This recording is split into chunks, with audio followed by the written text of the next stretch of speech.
복음이라는 것은 기쁜 소식이지만 그냥 기쁜 소식이 아니라 전쟁터에서 승리하는 정말 기쁜 소식, 에반겔리즘으로 이 마가복음이 기록되었다는 것을 1장 1절에 복음의 시작이라 이렇게 선포합니다.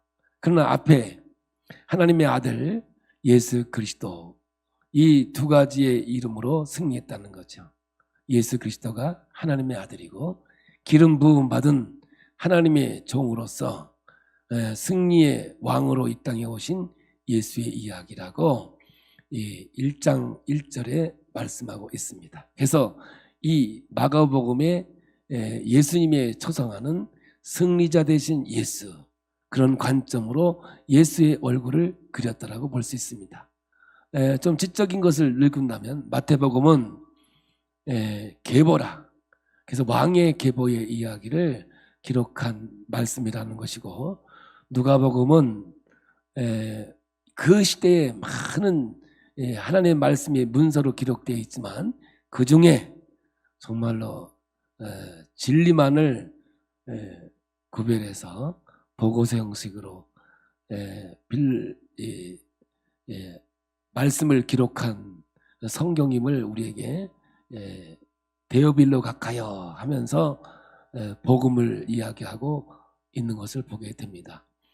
이제 이 누가복음, 마가복음의 시작을 하나님의 아들로 시작했다면 마지막은 십자가에서 마지막 죽으시는 그 예수님의 장면을 보면서 하나님의 아들을 시저, 로마의 황제로 인식했던 로마의 백부장이 과연 하나님의 아들은 바로 예수 그리스도 이분이었구나, 이렇게 선포하는 이야기로 어쩌면 예수는 하나님의 아들이다. 그러면 마지막에 맞다, 예수가 분명히 하나님의 아들이다 라고 하는 응답으로 끝을 맺는 이 마가복음의 기록을 보면서 당대에 로마에서 있었던 기독교인 박해, 제1차 박해가 네로 황제로부터 맞은 건데, 수없이 많은 사람이 순교하고 절망과 좌절 속에 있는 이들, 그들 마음속에 예수는 과연 누구인가, 하나님이 과연 있기는 있는 것인가, 이러한 많은 어려움 속에 빠져있던 이들에게 이 마가는 베드로의 통역관으로서 살아있는 말씀을 전했던 그의 입술로 구전으로 전하다가 이 소망과 희망을 주는 생명의 말씀으로 기록되어 있어요. 그래서 이 마가복음은 승리의 관점에서, 승리의 소식으로 이 말씀을 처음부터 끝까지 봐야 아주 그 의미를 정확하게 볼 수 있는 거죠. 그래서 성경은 언제나 텍스트가 있으면 컨텍스트, 그 시대에 그 상황의 말씀에 새롭게 재해석이 되어지며 들려질 때 우리에게 능력이 되는 거죠. 그러므로 오늘 이 말씀도 당대의 시련과 어려움 속에 선포된 말씀이라고 한다면, 지금 이 시대에 우리가 살아가고 있는 이 환경과 상황 속에서도 기독교에 분명히 위기가 있어요. 그러나 이 위기를 극복하고 이길 수 있는 메시지, 바로 예수는 승리의 왕으로 오셨다. 그래서 우리가 살아가면서 와주는 위기를 극복할 수 있는 능력은 오직 예수, 그분만이 승리자고 생명의 원천임을 우리에게 선포하고 있다는 사실을 마음속에 새기면서 예수는 나의 왕, 나의 구원자, 나의 승리자, 할렐루야. 여러분 삶 속에 주님이 오셔서 언제나 승리의 역사를 이루는 아름다운 역사가 있기를 예수의 이름으로 축복합니다. 이제 오늘은 2절부터 13절은 어떤 이야기냐면, 예수는 하나님의 아들이고 그리스도이며 복음의 시작이다, 이렇게 글을 쓰겠다 하면서 이 예수는 어떤 분인가라는 것에 대해서 이제 나레이션 이런 거죠. 예를 들어서 이런 겁니다. 제가 집 집회를 가면 꼭 그 담임 목사님이 이렇게 소개를 해요. 노아르 목사님은, 귀가 간지러워도 들으시기 바랍니다. 노아르 목사님은 세계적으로 쓰이는 주의 종입니다. 아멘이 좀 거시기한 것 같아요. 왜 이 얘기를 하느냐 하면 또 이래요. 참 바쁘신 분이지만 특별히 우리 교회에 말씀을 전하러 오셔서 특별히 온 건 아닌데 그냥 목사님이 이렇게 성도들이 귀를 기울여서 이 부흥 강사의 말을 참 듣고 은혜 받아라. 앞에 서론으로 이제 이분에 대한 이제 대단성, 위대함성, 능력성 이런 거를 이제 이야기하기 위해서 이제 소개하는 장면이 오늘 세 가지로 등장해요. 첫째, 세례 요한을 통해서 예수를 증명해요. 두 번째는 하나님이 직접 하늘문을 활짝 열고 이는 내 사랑하는 아들이다 라고 증명을 해요. 세 번째는 이제 예수님 본인이 사탄과 40일 동안 금식하면서 영적인 싸움을 싸워 이긴 승리의 계승가다. 이러한 형식으로 오늘 2절에서 13절까지 예수님에 대해서 이야기를 하고 있는 거야. 이 오늘 승리자 되신 예수인데 이분은 과연 어떤 분인가? 이제 증인들이 나타나서 이분을 이제 확실한 분이다. 하나님의 아들이다. 이분은 대단한 분이다. 이 예수가 우리에게 승리를 갖다 줄 것이고 구원을 갖다 주고 영생을 갖다 줄 수 있는 분명한 분이시다. 이렇게 이제 말씀을 하고 있는 거예요. 이제 마태복음 좀 보면 마태복음 족보의 이야기잖아요. 그러면서 뭐냐면 왕으로 오신 예수님인데 예수님이 태어나니까 누가 오느냐? 동방박사가 옵니다. 동방박사. 그냥이 아니라 박사, 닥터가 와서 그를 경배해요. 아주 왕으로 오신 예수님을 경배해요. 누가복음은 박사가 오는 게 아니라 목자가 와요. 목자. 양치는 시골에서 그냥 양치는 목자가 와요. 그래서 여러분들 마태복음은 왕으로 오신 예수, 그리고 누가복음은 종으로 오신 예수. 다 방향이 초상화가 달라요. 오늘 이 마가복음은 승리자 예수. 이렇게 관점을 정확하게 알아야 성경이 주는 그 생명의 말씀의 그 능력의 말씀을 깨달을 수가 있는 거예요. 근데 이런 지식이 없이 보면 그냥 다 똑같은 하나님의 말씀으로 보지만 잘못 이해될 때가 너무나 많은 거죠. 오늘 이런 관점에서 이제 첫 번째로 세례 요한이 등장을 합니다. 예수님은 승리자이시다. 이거를 증명하기 위해서 이제 세례 요한이 나타나는데 세례 요한을 자기는 뭐냐? 예언된 메시아다. 이렇게 얘기를 해요. 자기는 예언된 메시아다. 그러면서 구약에 있는 말씀을 가져와서 소개를 합니다. 이제 대단한 세례 요한이 등장해서 예수를 소개하고 있는 거예요. 마가복음 1장 2절입니다. 같이 봅니다. 선지자 이사야의 글에 보라, 내가 내 사자를 내 앞에 보내노니 그가 내 길을 준비하리라. 이렇게 얘기를 해요. 여기 보면은 예언된 이야기죠. 내 사자. 누구를? 나 세례 요한을 이야기하는 거다. 이런 뜻이에요. 자, 3절입니다.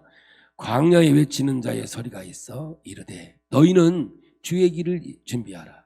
그의 오실 길을 곧게 하라. 기록된 것과 같이. 이렇게 기록된 거예요. 언제? 이사야에 기록된 말씀이에요. 그래서 오실 그가 누굽니까? 승리자 예수. 이분은 바로 오실 그분인데 승리자 예수다. 이사야 40장 3절에서 5절에 보면 이 예수를 이야기하는 말씀으로 등장을 시킵니다. 자, 3절부터 봅니다. 외치는 자의 소리여 이르되 너희는 광야에서 여호와의 길을 예비하라. 사막에서 우리 하나님의 대로를 평탄하게 하라. 걸작에마다 도두어지며 산마다 언덕마다 낮아지며 고르지 아니한 곳이 평탄하게 되며 험한 것이 평지가 될 것이요 여호와의 영광이 나타나고 모든 육체가 그것을 함께 보리라. 이는 여호와의 입에 말씀하셨느니라 하면서 구약에서 이사야가 예언된 선지자는 바로 나고 예수는 바로 구원자로 이 땅에 오실 그분이다. 이 예수는 그냥 예수가 아니라 이미 이사야라고 하는 선지자를 통해서 이 예수를 예언한 그분이시다. 그러니 여러분 이 예수를 의심하지 말라. 이분은 생명의 근원이고 하나님의 메시지를 가져온 이 땅에 메시아로 이 땅에 왔다는 거예요. 그러면서 뭐냐면 회개하라 천국이 가까워왔느니라 하면서 이분을 영접한 승리자의 이 왕을 영접하는 그 예표가 뭐냐? 회개다. 회개다. 이제 우리는 뭐냐? 세상 속에 속했던 우리들이지만 이제는 이분의 하나님 나라에 속한 백성으로 전향한 사람이다. 이제는 세상 속에 살던 내가 아니라 이제 영원한 하나님 나라를 유업으로 받을 자다. 그 증거가 뭐냐? 회개를 해야 된다. 그러면서 회개의 세례를 통해서 이 길을 예비해야 된다. 이렇게. 왜 회개냐? 예수님은 죄에서 이긴 왕으로 이 땅에 오셨다는 거예요. 이런 나라, 우리가 생각하는 세상 나라를 건설하러 오신 게 아니라 하나님 나라를 건설하러 이 땅에 오셨는데 거기는 어떤 사람이 속한 자냐? 회개하는 자. 그래서 여러분 성경을 통해서 우리에게 말씀하지 않습니까? 회개를 통해서 구원이 내게 이르게 됐고 회개를 통해서 성령의 역사가 우리에게 임하게 됐다는 사실이죠. 이 말씀을 오늘 우리에게 이야기하고 있는 겁니다. 여러분, 그러므로 여러분 예수님 앞에 나오는 사람들은 우리가 세상 속에 살지만 하늘나라에 속한 자로서 진정한 회개로 주께 돌아오는 자가 되어지고 이제는 옛날에는 내 멋대로 내 마음대로 세상 속에 속해 살았지만 이제는 말씀 속에서 주의 길을 걸어가는 하나님의 자녀로 살아야 된다. 이렇게 말하는 거예요. 그러면서 나 세례 요한은 어떤 사람인 줄 아니? 내가 이런 말을 하는 내가 아무것도 아닌 존재가 아니라 바로 이런 사람이야. 누구냐? 1장 6절입니다. 보세요. 요한은 낙타털 옷을 입고 허리에 가죽띠를 띠고 메뚜기와 석청을 먹더라. 이 이야기를 할 때 이 말을 듣는 이 사람들은 다 이해를 할 수 있어요. 누구의 상징이 되냐? 바로 엘리야를 상징하게 되는 거예요. 그러니까 엘리야가 이 땅에 다시 태어났다. 누구냐? 바로 세례 요한이다. 세례 요한이 엘리야와 같은 모습으로 살면서 엘리야와 같은 능력으로 이 예수를 너희에게 증거하니 이 말을 믿어라. 확실하다. 분명하다. 이 얘기를 하고 있는 거예요. 그럼 여러분 엘리야라는 건 누구예요? 기적을 행하는 자예요. 3년 반 동안 가뭄에 있을 때 하나님 옆에 기도하니까 비가 내려 그 가뭄을 해소시키지요. 하나님의 능력을 입어서 갈멜산 전투에서 우상과 싸워서 이기는 승리자의 모습을 가져오고 있어요. 그래서 엘리야는 영적 전쟁에서 승리한 하나님의 사자로서 성경에 등장하고 있듯이 이 예수는 승리자 예수로서 이제 모든 사람 앞에 드러나는 모습을 갖고 있는 거죠. 여러분 메뚜기 먹어봤습니까? 난 도시 사람들이 불쌍해. 왜냐? 메뚜기도 못 먹어봤어. 메뚜기 고소합니다. 아주 고단백질입니다. 고단백질. 그런데 거기다 석청, 꿀 중에 최고 좋은 꿀이 뭐예요? 잘 모르시는가 봐. 석청이라고 합니다. 근데 거기다 찍어 먹었으니 고소하고 달고 그냥 최고의 맛은 다 있는 거죠. 고소하고 달고 고소하고. 그러니까 이 세례 요한은 하나님의 양식을 하나님의 능력을 덧입은 자라고 표현하는 거예요. 이사야서에 보니까 꿀과 버터를 먹고 고난을 선택했다고 그래요. 이 꿀은 뭐냐면 하나님의 생명의 말씀, 달고 오묘한 말씀이죠. 버터는 풍성한 하나님의 은혜를 상징하거든요. 그러니까 여러분 하나님의 능력을 입은 자는 고난을 선택하고 고난을 이긴 자의 삶을 모습을 보여주고 있는 거예요. 마찬가지로 이 세례 요한이 이러한 자였고 이 사람이 소개하고 있는 이 예수는 바로 이러한 능력을 가진 하나님의 아들임을 드러내고 있는 것이죠. 여러분 성경에 나타나는 모든 인물들을 보면 자연 세계를 깨닫고 하나님의 천지 창조하신 하나님의 그 은혜와 능력 속에 있는 사람들이 등장을 하더라고요. 제가 이렇게 보니까 우리나라의 영적 거장들은 다 섬이든지 촌이든지 이런 데서 태어났더라고. 제가 촌에서 태어났다고 해서 이런 얘기하는 거 아니에요.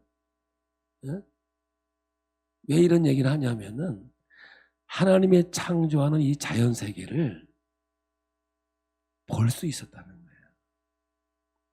그 어마어마한 하나님의 세계를 몸소 느꼈다는 거죠.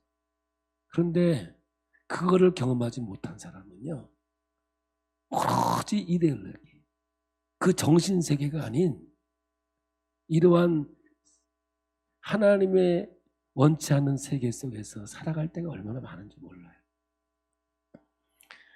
여러분, 엘리야의 모습은 죄와 사망의 권세와 싸워서 이긴 자의 모습 아니겠습니까?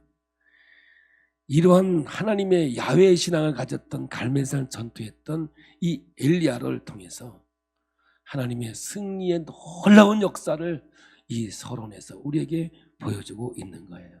그런데 이분이 뭐라고 그러냐? 이 대단한 사람이 뭐냐?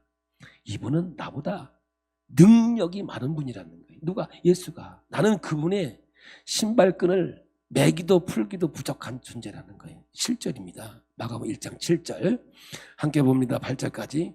그가 전파하여 이르되 나보다 능력 많으신 이가 내 뒤에 오시나니 나는 굽혀 그의 신발끈을 풀기도 감당하지 못하겠노라.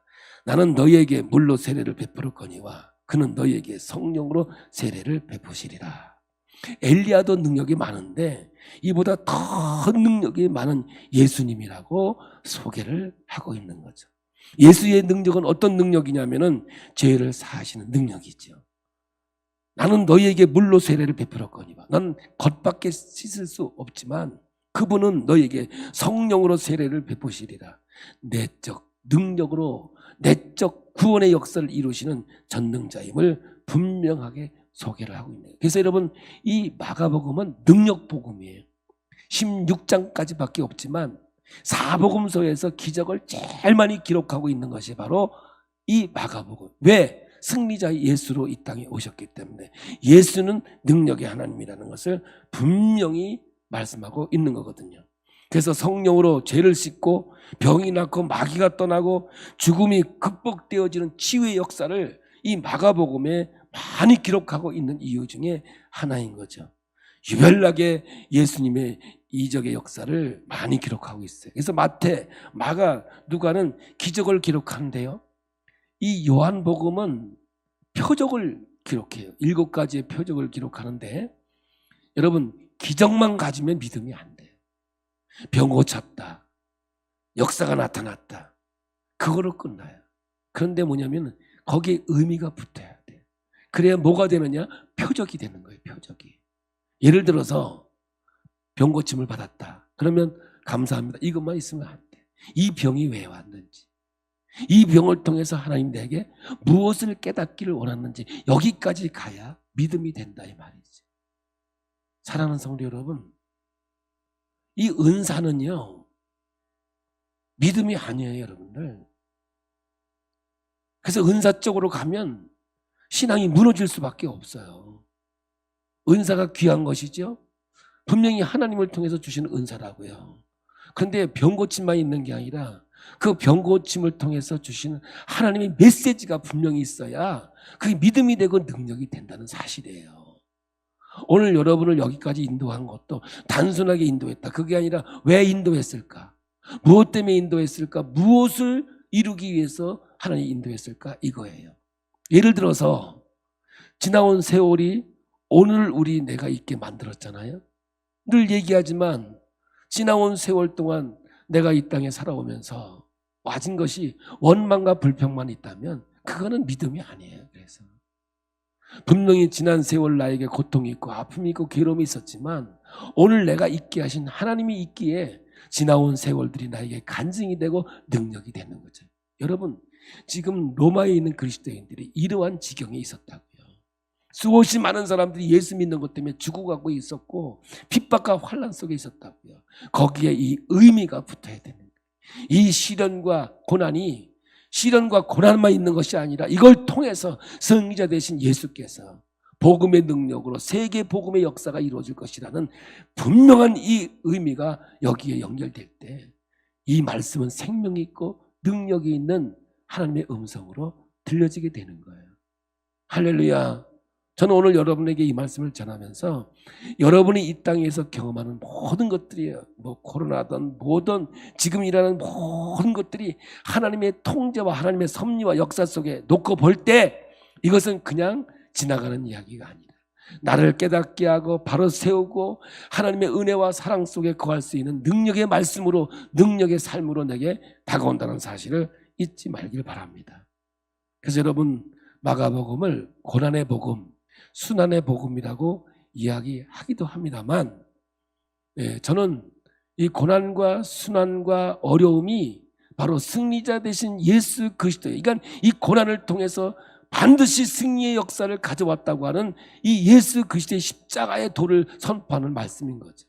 그러므로 오늘을 살아가는 우리에게도 시련이 있고 어려움이 있고 환난이 있을지라도 그것만 있는 게 아니에요. 그 속에 분명히 하나님의 손길이 있고 하나님의 역사가 있고 인도하심이 있음을 구약부터 인물을 통하여 다 계획하시고 역사하신 말씀으로 우리에게 다가와야 된다는 거죠. 그래서 복음의 서막에 세례 요한이 등장하면서 엘리야와 같은 그러한 상징적인 모습을 가지고 예수님을 소개하고 있는 이 이야기는 바로 예수는 능력이 많으신 분이시다. 할렐루야. 승리자 예수다. 이걸 다시 한번 이 세례 요한을 통해서 우리에게 말씀하시면서 이분의 길을 곧게 하고 대로를 내고 고속도로를 내는 그 분명한 요소는 뭐냐? 회개다. 회개하라. 천국이 가까워하느니라. 그래서 회개하고 주께로 돌아오는 자에게 하나님의 은혜와 하나님의 능력의 역사가 있게 될 것이고 하늘나라의 유업으로 분명히 우리에게 주시는 하나님의 역사인 줄로 믿습니다. 두 번째 나레이트는 9절부터 10절까지 이제는 뭐냐면 하나님이 증명해요. 이 선지자가 첫 번째 증명하고 이제 하나님이 증명하는 이야기가 나옵니다. 함께 보겠습니다. 9절입니다. 그때에 예수께서 갈릴리 나사렛으로부터 와서 요단강에서 요한에게 세례를 받으시고 곧 물에서 올라오실새 하늘이 갈라짐과 성령이 비둘기같이 자기에게 내려오심을 보시더니 여러분 요단강 사건에서 세례 요한의 증언뿐만 아니라 이제 하늘에서 직접 계시가 주어집니다. 예수가 누군가가 하늘문이 열려지고 그리고 하늘에서 음성이 들려집니다. 이는 내 사랑하는 아들이니라. 할렐루야. 성자 예수님은 요단강에서 세례를 받으셨고 성령 하나님은 비둘기 모양으로 임재하셨고 하늘에서는 성부 하나님의 음성이 들려와서요. 삼위일체 하나님에 대해서는 구체적으로 성경은 제시하지 않았지만 오늘 유일하게 이 요단강에서 예수님이 세례받을 때 삼위일체 되신 하나님을 증거하고 있다는 사실을 우리는 중요하게 받아들일 수 있어야 돼요. 그러므로 예수는 누구다? 바로 하나님이시다. 아버지가 계셨고 성령님이 함께 하셨어요. 그러므로 아들 예수는 하나님이 이 땅에 육신을 입고 왔다는 사실을 분명하게 하고 있다고 하는 겁니다. 여러분, 예수님이 물에 들어갔다가 나오실 때 세 가지의 사건이 나옵니다. 왜 물에서 나올 때 하늘로부터 반응이 있었을까? 이것이 죄의 정화 씻어낸다는 것입니다. 이것은 물세례이지요. 이 물세례는 예수님이 받을 이유가 없었습니다. 왜? 죄가 없었기 때문에. 그런데 예수님께서 물세례를 받는 이유는 뭐냐? 이것은 대속적 세례라고 얘기합니다. 예수님은 죄가 없지만 죄인들의 모든 죄를 지고 십자가에서 대속하실 것임을 드러내는 상징적 행위라고 우리는 보는 것이죠. 그래서 물에 들어갈 때는 죽은 것이고 물에서 올라오시면 부활을 의미하고 있는 거예요. 이것을 보시고 하나님이 너무너무 기뻐하시죠. 예수님이 세례를 받고 물 위에서 올라올 때 하나님이 기뻐하셔서 하늘문이 활짝 열리면서 이제 이 예수를 통해서 인류의 구원의 역사를 이룰 것을 생각하며 우리 하나님은 기뻐하시면서 이렇게 표현한 거예요. 다시 한번 10절을 보면 곧 물에서 올라오실새 하늘이 갈라짐과 성령이 비둘기같이 자기에게 내려오심을 보시더니, 바다가 갈라지고 땅이 갈라지는 사건은 뭐냐면 하나님이 개입했다는 사건이 아니겠습니까? 홍해가 갈라지는 사건, 다 하나님이 역사하시고 함께 하시는 사건으로 성경은 우리에게 기록하고 있는 거거든요. 사랑하는 성도 여러분, 이 말씀은 어디 있는 것을 기록하고 있느냐면 창세기 8장 11절에 있는 말씀을 기록하고 있는 거예요. 우리 함께 볼까요? 저녁 때에 비둘기가 그에게로 돌아왔는데 그 입에 감람나무 새 잎사귀가 있는지라. 이에 노아가 땅에 물이 줄어든 줄을 알았으며, 뭐냐면 새로운 은혜의 시대가 도래되었다는 거거든요. 그러므로 예수님이 이 땅에 오셔서 세례받는 사건은 곧 새로운 하나님 나라가 선포되어지고 하나님 나라가 새롭게 시작되었다고 하는 말씀이에요. 그래서 하늘문이 열고 너는 내 사랑하는 아들이라 내가 너를 기뻐하노라 이렇게 외치는 거예요. 이 말씀은 시편 2편에 뭐냐면 왕으로 이제 올라오는 대관식의 이야기예요. 우리 이 하늘문이 열리고 이는 내 사랑하는 아들이다 라고 하나님의 음성이 들려진 것은 시편 2편에 있는 대관식 장면이에요. 그러니까 예수가 드디어 이 땅에 왕으로 임금으로 오셨다라는 것을 선포하고 있는 아주 짧은 얘기지만 어마어마한 말씀을 이 땅 위에 선포하고 있는 겁니다.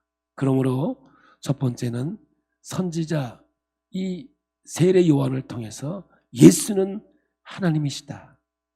이제 하늘문이 열리시고 하나님이 직접 이 땅에 대관식을 행하면서 이는 내 사랑하는 아들이다 라고 선포하고 있는 이 하나님의 음성이 저와 여러분에게 들려지기를 축복합니다. 이제 세 번째 사건으로 예수님이 승리자임을 드러내는, 누구와 싸워서? 사탄과 싸워서, 마귀와 싸워서 이긴 자로 본인 스스로가 하나님의 아들임을 증거하고 있는 거예요. 아니, 남들이 아무리 증거하면 뭐합니까? 예? 본인 스스로가 이제 하나님임을 증거하는 사건이 사탄과 싸워서 이기는 거예요. 누구도 사탄과 싸워서 이길 수 있는 사람은 없어요. 오직 하나님만이 영적 세계를 싸워서 이길 수 있는 분이기 때문에 그걸 오늘 여기 기록하겠습니다. 자, 12절 13절입니다. 성령이 곧 예수를 광야로 몰아내신지라. 광야에서 40일을 계시면서 사탄에게 시험을 받으시며 들짐승과 함께 계시니 천사들이 수정들더라. 여러분, 예수님이 광야에 가서 시험을 받습니다. 여러분, 오해하지 마세요. 시험은 하나님이 허락하시는 거예요. 여러분, 시험 들었다고 화내지 마세요.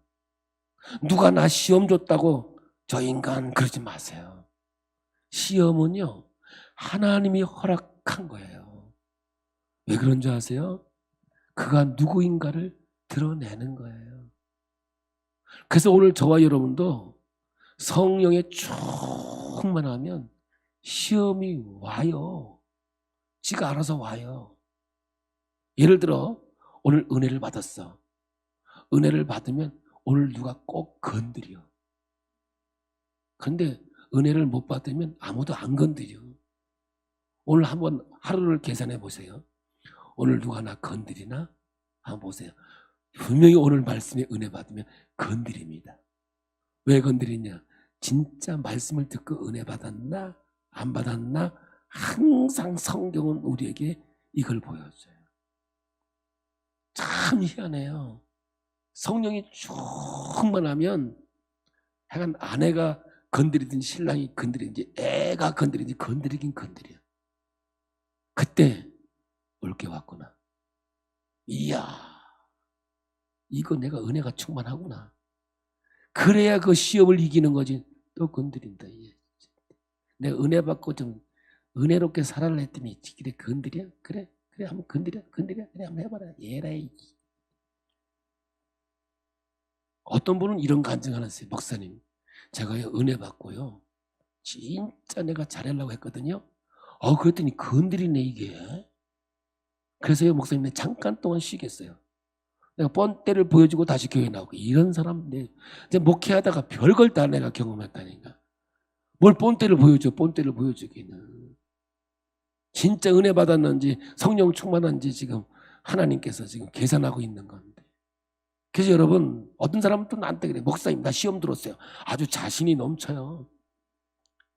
아니, 시험 든 걸 뭐 이렇게 자신 있게 얘기하는지 모르겠어요. 여러분, 이거는요, 정말 있을 수 없는 이야기라니까요. 그래서 우리가 하나님의 은혜가 충만하면 항상 다짐해야 돼요. 어떤 시련이 와도, 어떤 어려움이 와도 내가 믿음으로 극복하리라, 이기리라, 승리자된 예수 그리스도를 통해서 승리하리라, 이 마음을 내가 가지고 있어야 되는 거죠. 오늘 여러분 40일 동안 시험 받아요. 마태복음이나 누가복음에는요, 시험 얘기가 다 나와요. 어떻게 시험 받았는지, 어떤 시험 받았는지 얘기하는데, 이 마가복음은 그게 안 나와요. 왜? 승리자 되신 예수니까. 너절하게 얘기 안 해요. 이분은 승리자다, 모든 걸 이기신 분이니까 뭐 얘기할 게 없는 거예요, 그냥. 그래서 간단하게 40일 동안 마귀에게 시험 받았으나 이는 승리했어요. 어떻게? 다시 한번 13절을 읽어볼까요? 광야에서 40일을 계시면서 사탄에게 시험을 받으시며 들짐승과 함께 계시니 천사들이 수종들더라. 이게 여러분 뭐예요? 천국이죠. 에덴 동산을 회복하는 능력이 바로 천사가 수종들더라. 이게 바로 에덴의 회복이에요. 그래서 예수 그리스도가 이 땅에 오셔서 하늘나라를 회복하는 능력자로 이 땅에 오셨다는 걸 오늘 이 말씀에 담아놓은 거거든요. 여러분, 출애굽해요. 40일 동안 여러분 가나안을 정탐하거든요. 40일 동안 정탐했는데 이들이 시험 들어요. 그래서 여러분 그걸 들어가질 못해요. 그 죄로 40년 동안 광야에서 유리하게 된 거예요. 40일, 그 40일 정탐했는데 믿음으로 가야 되는데 그 믿음이 없었어요. 그래서 40년 동안 광야에서 이 백성들이 고통과 아픔을 경험하잖아요. 근데 예수님께서 이제 이 40일 동안 시험을 통해서 뭘 회복시켜요? 가나안을 회복시켜, 에덴을 회복시켜 놓은 말씀이 있는 거예요. 들짐승과 함께 계시니 천사들이 수종들더라. 에덴, 하나님의 낙원이 회복되었음을 선포하고 있는 말씀이거든요. 여러분, 예수님께서 결국은 이 마귀와 싸워서 이겨놓은 싸움을 십자가에서 완성시키는 거라니까요. 그래서 오늘 여러분, 사망 권세가 우리를 어떻게 할 수가 없는 거예요. 보세요. 십자가에서 예수를 죄 있는 모양으로 삼켰어요. 삼키고 보니까 뭐가 없어요? 죄가 없어요. 그래서 그 사망이 삼킬 수가 없어 토해낸 게 부활이라는 뜻이, 부활이 다른 말 아니에요. 토하다라는 뜻이니까요. 오늘 여러분, 예수 그리스도가 사탄과 싸워서 승리함으로 에덴 동산을 회복시켜 놓은 거예요. 그러니 여러분, 이 예수를 소개하면서 이분은 분명히 하나님의 아들이요, 천국을 회복시킨 전능자임을 선포하고 있어요.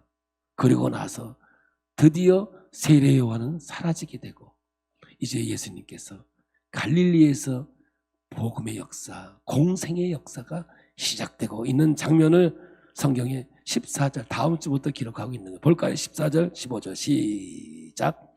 요한이 잡힌 후 예수께서 갈릴리에 오셔서 하나님의 복음을 전파하며 이르시되 때가 찼고 하나님의 나라가 가까이 왔으니 회개하고 복음을 믿으라 하시더라. 회개하고 이 복음을 믿으면 하늘나라가 회복된 거라고 우리에게 말씀하고 있는 거예요. 사랑하는 성도 여러분, 1장 1절에 하나님의 아들 예수 그리스도의 복음의 시작이다, 내가 이렇게 쓰겠다 하면서 이제 세 가지로 예수는 하나님의 아들임을 증거하고, 이 증거된 예수가 이제 공생애를 시작하면서 하나님의 나라의 역사를 이 땅 위에 승리자의 모습으로 하나씩 하나씩 이 땅 위에 기록하고 있는 것을 이제 보게 될 겁니다.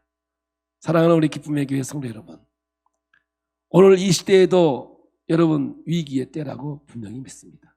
그러나 이 예수, 하나님의 아들 이 예수가 이 고난과 환난 가운데서 반드시 승리자로 우리에게 가까이 오실 것이고, 우리를 통하여 천국을 이루시는 하나님의 놀라운 능력의 역사를 우리에게 보여줄 것을 분명히 믿습니다. 시련과 어려움 속에 있더라도 승리자 되신 예수가 오늘 우리 안에서 승리로 이끌 수 있다는 사실을 믿음으로 받아들이셔서 어떠한 환경과 상황이 이 땅에 벌어진다 하더라도 우리 기쁨의 교회 성도 여러분은 주눅들지 말고 예수님께서 이겨놓은 이 땅 위의 승리를 이뤄가는 믿음의 자녀가 되길 원합니다. 앞으로 하나님의 기적들이 나올 거예요. 그냥 기적만 보지 말고 여기에 의미를 부여해서 요한복음에 얘기했던 이 표적이 저와 여러분을 통해서 이루어지는 거예요. 저는 늘 간증합니다. 내 인생 속에 가장 힘들었던 청년기, 병원에서 6개월 동안 처음에는 왜 내가 이런 고통을 당해야 될지, 내가 왜 이런 시련을 당해야 될지 난 하나님은 되게 원망했어요. 내가 정말 예수님 열심히 믿으려고 했는데 왜 내가 이런 시련이 와야 됩니까? 그런데 하나님의 그 나와의 약속되었던 말씀을 기억하게 하고 내 믿음이 회복되고 나니 이것이 바로 하나님의 손길이었고 인도하심이었어요. 그 고통과 아픔이 나에겐 간증이 되었고 나에겐 감사가 되었고 나에게는 지금 능력이 되어졌어요. 어떤 시련과 어려움이 있다 하더라도 그때보다 고통이 더 있겠습니까? 그 고통을 이겨낸 그 믿음이 오늘 저를 있게 했고 저를 살게 했고 앞으로도 승리자로 인도할 줄로 믿습니다. 오늘 여러분에게도 이러한 간증들이 누구에게나 다 있을 거예요. 지나온 세월 오늘 하나님의 은혜에 감사하고 앞으로 이루어질 이 천국 복음이 나에게 능력이 되는 우리의 기쁨의 교회 모든 성도가 되시기를 예수의 이름으로 축복합니다. 다음 주 또 설레이는 마음으로 말씀을 또 기다리면서 이 한 주간 동안 승리자 되신 예수님과 함께 천국을 누리는 우리의 삶이 되길 예수의 이름으로 축복합니다.